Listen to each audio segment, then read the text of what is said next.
रामचंद्र भगवान की जय। राम जहाँ तेरा नाम लिया जाएगा वहाँ रावण को भी याद किया जाएगा। और अगर आप भगवान से दुश्मनी लोगे तो आपको 3 जन्म के अंदर उद्धार हो जाएगा। पहले वाला प्रेम तो नहीं है, बहुत कम हो गया है। भाई भाई को अच्छा नहीं लगता, लेकिन लक्ष्मण जैसा देवर बनना बहुत मुश्किल है। अभी तक महाराज जी का वीडियो है थे फेसबुक पर देख रहे हो या यूट्यूब पर। अब थे माना डेस्क को सबसे पहले हमारा ऐप के ऊपर आप जाओ गूगल प्ले स्टोर पर और डाउनलोड करो झलको ऐप ने। थारे आसपास की देसी अंदाज में हर पल की खबर ही बताने मिलेंगी। हाथ में तलवार है और वाणी में धार है, फिर भी हम शांत हैं क्योंकि हम में श्री राम के संस्कार है। राम राम जी, मेरा नाम अरुण थे, देख रहे हो झलको झुंझुनू। कैमरामैन उमेश के साथ आदवा पहुंचा झुंझुनू का है गांधी चौक में धनबेरो की नवरात्रा के ऊपर रामलीला जी की चादरी है और बड़का जगह किरदार ही मुख्य किरदार बात करा श्री राम जी का ही, लक्ष्मण जी का ही, हनुमान जी, रावण का जगह ही मतलब बातचीत करांगा कि किरदार करने से कितनों के निजी जिंदगी है, कितनों के फर्क पड़ा है, कितनी की तैयारियां बंद करनी पड़ा है, कहीं यहाँ शुरुआत हुई बन की सारी बातें दफा करांगा। वीडियो मन तक बना रही हो। राम राम जी। राम राम जी। रामलीला के अंदर थे श्री राम को किरदार निभा रहा हो और रामलीला के अंदर जो सबसे प्रमुख जो किरदार हुआ है वो श्री राम को ही हुआ है और वो किरदार बात करा कि बहुत मुश्किल से बात चाहे मूवी की बात करा या फिर कोई नोटंकी की बात करा, बहुत मुश्किल से अपन मिला है कि तैयारियां भी किरदार के लिए करनी पड़ी अपना अलग से। मंच कैसा भी हो, मंच पे आने से पहले कलाकार को तैयारी तो करनी चाहिए क्योंकि सामने उनको देखने वाले भी बैठे हुए हैं। बहुत सी तैयारियां करनी पड़ती है, बहुत से कलाकारों को कंटस्ट भी हो जाती है। वैसे अच्छा एक चीज मैंने बताओ कि जहाँ आप बात करा कि बाकी जगह किरदार हुए, जहाँ रावण को किरदार हो, चाहे मेघनाथ को किरदार हो, दोस्तों क्या है कि लोगों के नजर में एक नेगेटिव किरदार हुआ है तो अगर कोई गलती हो भी जाए तो वो चाल जाए। लेकिन हम बात करें कि हनुमान जी को जो किरदार है, श्री राम को जो किरदार है, लोग सुबह शाम माने पूजे ही तो थारे तुम्हारा कोई भी गलती से की बात स्वीकार्य बिल्कुल को नहीं होगा क्योंकि एक अलग छवि से की बात लोगों के मन में रहे। तो भी चीज के लिए कितनी क्या बात करें कि प्रैक्टिस कितनी जरूरी है। देखो ऐसा है, रावण को लोग नेगेटिव देखते हैं, वैसे एक्चुअल में रावण नेगेटिव नहीं था, विद्वान थे, वो पंडित थे, उन्होंने वेद पढ़े हैं, 6 शास्त्र है, 18 पुराण के वो ज्ञाता थे। तो मैंने बताओ कि अगर श्री राम के मन में रावण के प्रति इतनी दया होगी तो काल दशहरा है तो क्या रावण ने मार पाओगा? जिस प्रकार से आप देखोगे वो रावण को नहीं जला रहे हम, रावण की जो बुराइयां थी उनको जला रहे हैं। ऐसे ऐसे मनुष्य के अंदर अवगुण नहीं होना चाहिए जिससे कि हमारे को इस प्रकार से अपनी जिंदगी जीना पड़े और हमारी मौत है वो इस प्रकार से हो। तो हम बुराइयों को देखना चाहिए, रावण को नहीं देखना चाहिए। रावण तो विद्वान था और वैसे भी रावण भगवान श्री राम का परिषद था, द्वारपाल था। रावण और कुंभकर्ण दोनों ही द्वारपाल थे। ये तो विधि का विधान है, उनको श्राप मिल गया था और उसका उद्धार भी ऋषि ने यही बताया था कि अगर आप 7 जन्म तक राक्षस हो जाओ और 7 जन्म तक अगर आप राक्षस बनना चाहते हो तो आपको भगवान के साथ में प्रेम करना पड़ेगा और अगर आप भगवान से दुश्मनी लोगे तो आपको 3 जन्म के अंदर उद्धार हो जाएगा। तो इस कारण से उन्होंने रावण कुंभकर्ण बन के आए थे। पहले जन्म के अंदर भगवान श्री राम ने उनका उद्धार किया था और इससे पहले हमारा सतयुग हुआ करता था। सतयुग के अंदर हिरण्याक्ष और हिरण्याकश्यप बन के आए थे, प्रहलाद के पिताजी थे वो, तो उनका संहार करने के लिए भगवान ने नरसिंह रूप धारण किया था। फिर उसके बाद में द्वापुर के अंदर इन्होंने कंस का रूप धारण किया था, वक्रदंत का रूप धारण किया था। तो भगवान श्री कृष्ण का रूप लेके आए थे और इनका उद्धार किया था। जो टीवी के ऊपर बहुत ज्यादा प्रचलित हो, बहुत ज्यादा फेमस हो भी के अंदर रामायण के अंदर श्री राम को जो रोल हो, अरुण जी गोविल बन को रोल कर रहा। एक इंटरव्यू के दौरान में बता रहा कि मैं पीछे स्टेज के ऊपर बैठ के सिगरेट में पी रहा तो एक आदमी आगे बन देखे और कुछ भलो बुरो बान कहो कि मैं तो थाने भगवान समझा वो थे का काम करो तो जब थे वो किरदार करो तो भी सर निजी जिंदगी के अंदर भी अपने कुछ चीजों को ध्यान रखना पड़ा है। देखो निजी जिंदगी में बहुत सी चीजों का ध्यान रखना पड़ता है क्योंकि कड़े लोग भी नजर से अपन देखा लग जाए। हाँ, भगवान श्री राम का अगर कोई किरदार कर रहा है तो उसको भगवान की भूमिका में ही देखने लग जाते हैं। मेरे भी यहाँ बहुत से प्रशंसक है। वैसे अरुण गोविंद जी बहुत अच्छा रोल किया करते थे, उनकी बराबरी हम कहाँ कर सकते हैं। मैंने भी एक इंटरव्यू देखा था, वो कह रहे हैं एक दिन किसी ने मेरे को देखा और उन्होंने मेरे को कहा कि आप भगवान श्री राम का रोल कर रहे हो और ये सिगरेट का सेवन कर रहे हो तो ये ठीक नहीं है। अरुण गोविंद जी ने उस बात के ऊपर अमल किया कि भगवान श्री राम मर्यादा पुरुषोत्तम राम थे और बड़े ही चरित्रवान राम थे, माता पिता की सेवा करने वाले राम थे, भाइयों को साथ में लेकर चलने वाले राम थे, त्यागी पुरुष थे। तो उन चीजों पे उन्होंने गौर किया तो उनका मन है, उसने गवाही दी कि मैं ये जो काम कर रहा हूँ, सिगरेट जो पी रहा हूँ वो गलती कर रहा हूँ। उस दिन से आज तक अरुण गोविंद जी ने सिगरेट नहीं पी है। बार बार मैं उनको धन्यवाद देता हूं कि भगवान श्री राम के आदर्श पर वो चल रहे हैं और हमें भी प्रेरणा दे ताकि हम भी चलते रहें। मैंने बताओ कि सबसे पहले तो मेरे समझ को नहीं आ रहा कि तने राम राम जी कहूँ या रावण रावण जी कहूँ। जय शिव। शिव का अच्छा एक चीज मैंने बताओ कि जैसे किरदार थे कर रहा हो जाए रावण को किरदार कर रहा हो तो जब आप कोई भी जे राम को किरदार करा चाहे रावण को किरदार करा के बारे में जानकारी होना कितनों के जरूरी हो जाए।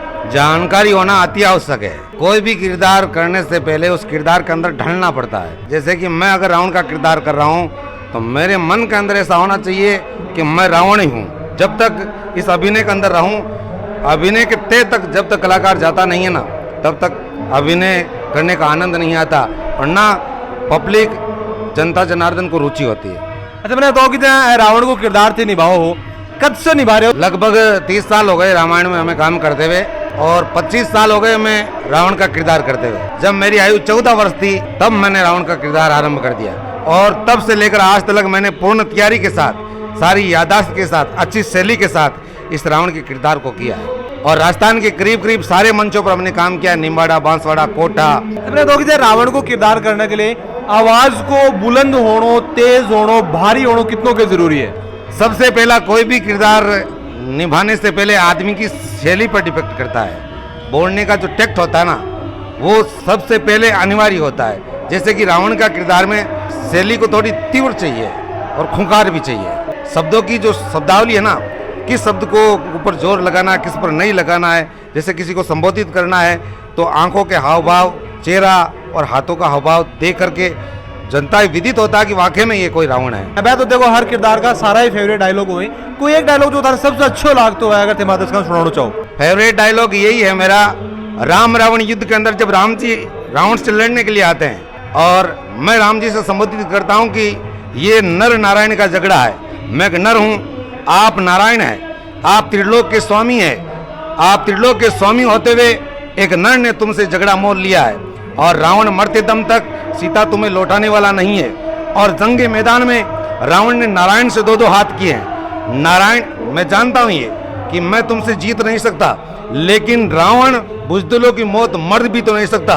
रावण का ऐलान है जंग मैदान में हम वीर गति पाएंगे। इतिहास हमेशा रावण को याद रखेगा। राम जहां तेरा नाम लिया जाएगा वह रावण को भी याद किया जाएगा। बिल्कुल शानदार बात है कही कि जड़े जड़े रामायण होगी, रामलीला होगी, श्री राम ने याद करे जाओगे, बड़े रावण ने याद जरूर करे जाओगे। थाने जाए भी का किरदार का कितनी की जानकारी है बताया जाए कि रावण जगह में बहुत बड़ा ज्ञानी है, लेकिन फिर भी वे ये सब क्यों अपनाए हो रस्तों? ऐसा है, संसार में रावण ने बहुत सालों तक राज किया और रावण ने सब कुछ जानते हैं। रावण जैसा प्रख्यात पंडित इस संसार में कोई नहीं था। रावण ने 6 शास्त्र कंठस्थ कर रखे थे। वो 14 विद्या नादान था और शस्त्र विद्या, कौशल, हर बात में वो परिपूर्ण था। लेकिन उसे ऐसा विदित हो गया कि हमारा राक्षस से परिवार है, मरने के बाद में पूरा परिवार नरक में जाएगा, हम नरक के अधिकारी हैं, ताम सिद्धे हमारा, हमसे राम का भजन तप होता नहीं है। तो क्यों नहीं, ये सुनहरा मौका है, नारायण का अवतार हो गया है और मैं राम से बैर बढ़ा करके एक एक वीर को राम के हाथों से मरवा कर मैं खुद राम के हाथों से मरकर उसी की धाम को चला जाऊं। रावण जानते हुए राम से बैर किया और मोक्ष प्राप्ति के लिए संसार में लीला दिखाई। अच्छा मैं तो रामायण रामलीला के अंदर जो का वो रावण की जी हंसी है वह भी बहुत फेमस हो है। कुटिल हंसी वैसे तो मंच जैसी तो यहाँ मैं सुना नहीं सकता, फिर भी मैं प्रयास करता हूँ।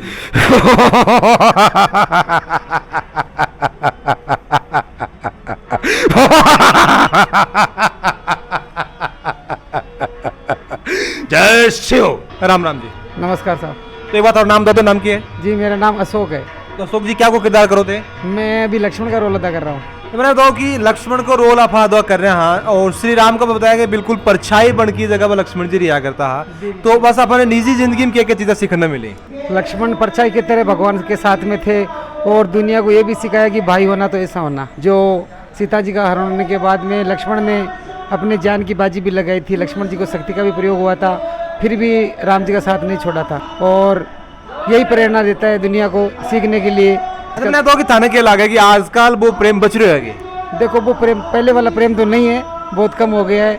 भाई भाई को अच्छा नहीं लगता आजकल, हर जगह ऐसा हो गया है। लेकिन लक्ष्मण जी थे वो तो भगवान श्री राम की परछाई बनकर साथ में घूमते। मैंने तो कि अभी वो प्रेम भाई भाई के बीच में कौन रही हो तो क्या लगा कि रामलीला को मंचन अब हो रहे है आजकल, पहले बहुत ज्यादा है वो तो आजकल कम हुआ है।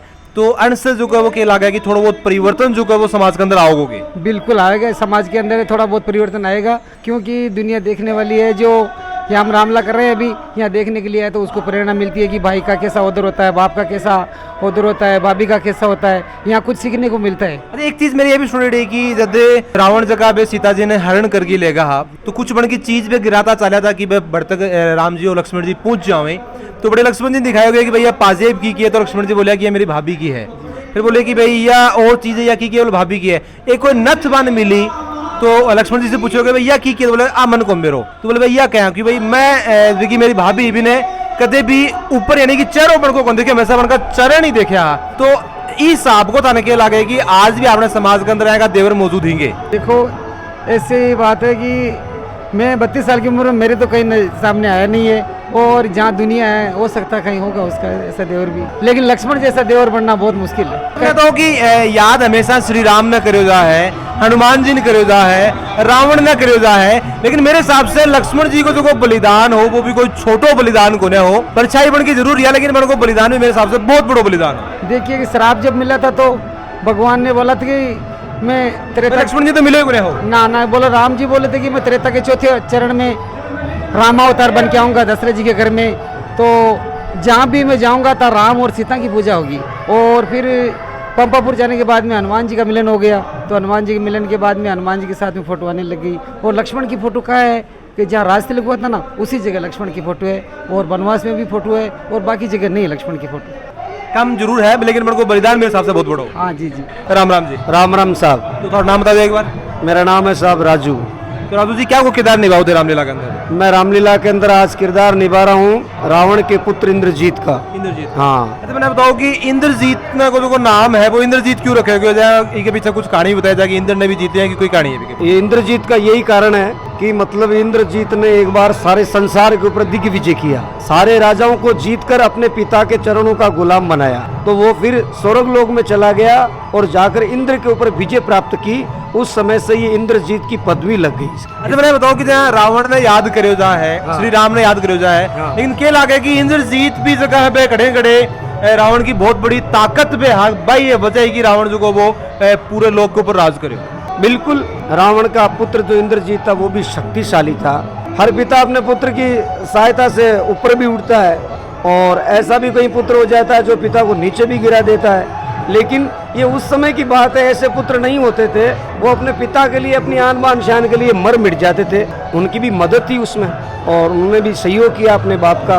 एक चीज मैंने बताओ कि ये तो एक किरदार की बातचीत होगी। हाँ। कई बार अगर रावण का किरदार निभा रहे हैं, जैसे नॉर्मल मान लो कि थे कि भी किरदार में कोने नॉर्मल अपन घर बैठे हाँ कि बताना कोई काम उड़ा दी तो थाने हो जाएगी भाई आना क्यों तो काम कर लो, यही भी हो जाएगा कहते। बिल्कुल होता है भाई, इन्होंने हमें कहा है, हमसे बड़े हैं, ऐसे हमारे आचरण है। जब हम ऐसी संस्था में काम करते हैं तो हम कुछ मतलब अपने आचरणों को भी ऐसे धार में लगा देते हैं, तो मानते अपनों से बड़ों की बात को। भाई इन्होंने हमें कुछ काम कहा तो करे इनका काम। आज चीज़ों को फर्क मेरे हिसाब से मंच के ऊपर भी पड़ता होगा। मंच पे भी पड़ता है। मंच पे जाने के बाद में ऐसा है वो नहीं होता कि ये बड़ा है या छोटा है, वो अपने किरदार पे निर्धारित रहता है कि मैं क्या हूँ, ये क्या है, मुझे क्या करना है, इनको क्या जवाब देना है। वहाँ पर कोई बड़े छोटे का एज वेज कुछ नहीं देखी जाती है, अपना किरदार देखा जाता है। राम राम जी। राम राम जी। मैं तो तारी वेशभूषा से मेरे समझ में आ रहा है कि हनुमान जी को रोल देकर नाम क्या तारो? नाम SM है। SM की फुल फॉर्म क्या होगी? बस इतना ही नाम बताता हूँ मैं। चलो कोई बात नहीं। अच्छा बताओ कि SM जी है, बताओ कि हनुमान जी को रोल कब से कर रहे हो? मैं काफी सालों कर रही हूँ। एक चीज बनाए बताओ कि क्या लागे कि आज के समय के अंदर भी जो कोई है कोई सेवक जो है वो मिल जाओगे, क्योंकि आज भी आप बात करेंगे चाहे सेठ हो बन के कोई नौकरी कराए और करें, इतनो आज्ञा को पालन करनो, इतनो धर्म निभानो को कोई मिल जाओगे टाइम। आज के जमाने में बहुत दुर्लभ ऐसा भक्त मिलना और ऐसा सेवक मिलना, क्योंकि ये तो त्रेता युग की बात है, जो भगवान श्री राम जी का दास कहलाया था हनुमान। आज के जमाने में ऐसा नहीं मिल सकता आदमी आपको। ये नहीं होता तो थाने क्या लागे है श्री राम जी इसका आगे? नहीं वो तो एक मायावी था। माया यानी मतलब चमत्कार मूर्ति थी, वो तो अपना कार्य कर स्वयं कर सकता था, परंतु भक्तों का हित करने के लिए वो अपना सहारा ले रहे थे। बताया जाएगा श्री राम जी का मर्यादा पुरुषोत्तम राम हा और बन को यो कहना है कि मर्यादा के अंदर ही रह की जो है वो सारो युद्ध जीते जाओ, अदरवाइज तो राम के अंदर सारी शक्तियां ही भगवान हमें तो बाकी कोई मानो कोई जरूरत ही को नहीं। फिर भी वरदान एक मिले हो था याद हो कि हनुमान जी ने एक वरदान मिले हो कि कलयुग में जो है वो श्री राम से ज्यादा जो है वो हनुमान जी पूजे जाओ, वो के प्रसंग हो? वो सीता जी ने वरदान दियो लंका के अंदर, जब मुद्रिका लेके गया था ना हनुमान, जब वरदान दिया था कि भाई जब राम मंदिर होगा वह हनुमान तुम्हारा भी नाम होगा, जिस जगह राम से और सीता से पहले नाम तुम्हारा आएगा, ये वरदान। एक प्रसंग मेरे याद आओ कि जब समुद्र के ऊपर पुल बनाए जा रहे हो तो बी टाइम में हनुमान जी जगह राम नाम लिख की पत्थर ने जो वो तेरा रहा, तो श्री राम के दिमाग में आयो कि भाई इतना टाइम लाग रहा है राम नाम लिखे, क्यों ना आप सीधो पत्थर घेर दिया, अब थोड़ा सा काम सरल हो जाओ। तो राम जी गया और पत्थर जो वो समुद्र में गिरे, वो पत्थर डूब गो। तो बी टाइम हनुमान जी है कि भाई जगह के पत्थर के दिल के ऊपर श्री राम को नाम लिखेड़ो है, बे पत्थर तेरी जगह ने राम ही फेंक दियो, वो तो डूबनो ही है, वो तो डूबनो ही है। या प्रश्न बहुत अच्छा पूछा आपने। जिनके हृदय पर राम को नाम लिख रहे हो बे तेरेगा, हाँ वही तेरेगा। जो को जगह ने राम जी फेंक दियो उसको कौन झेलेगा? वो तो डूबेगा, वो तो डूबेगा। बताओ कि जहाँ थे किरदार कर रहे हो एक 108 सवाल मैं कर लूँ। हाँ, कर लो। जब संजीवनी लाने पे गया हा तो संजीवनी की बूटी पाड़ने की बजाय पहाड़ी क्यों उठा लाए थे? देखो उसमें ऐसा है कि पार नहीं लेके आता तो वेद कहता कि भाई तुम बूंटी लेके आओ, और बूंटी मंगाते तो कहते पत्ते लेके आओ, तो फिर हनुमान जी असमंजस में हो गए, तो इसने पूरे पहाड़ को उखाड़ लिया। यदि बूंटी मांगेगा तो बूंटी मिल जाएगी, जड़ें मांगेगा तो जड़ी मिल जाएगी, इसलिए पहाड़ लेके आए थे हनुमान। बहुत ही शानदार जवाब। तो एक बार श्री राम को जोर से जयकार हो जाए, बोली रामचंद्र भगवान की जय। बताने के लागे कि इनसे का किरदार यहाँ से अपन कितनी के चीज सीखने मिली, और आज के समय के अंदर जो रामलीला पा करा हा कि वास्तव में जो वो आज को समाज जो कोई हिसाब को तारी जी की राय हमारे कमेंट बॉक्स में जरूर दोगा। वीडियो जो लाइक से जरूर कर दीजिए। जल को जुनू के साथ तारो प्यार ऐ बनाए रखो।